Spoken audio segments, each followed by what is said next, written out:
जोडी असेल तर चला, जोडी जोडी नंदू मामा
बघा एक जोडी आणि एका घोडे खेळायला घरात साहेब आणि त्यांच्या मंडळी वा वा वा क्या बात आहे.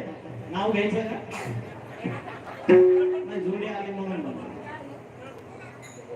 ते काय ठेवून द्या तुम्ही काय ठेवून द्या घरा सुरू नाव नाही घ्यायचं अगोदर नाचायचं पुन्हा फुगडी खेळायची. चला हा शिवहर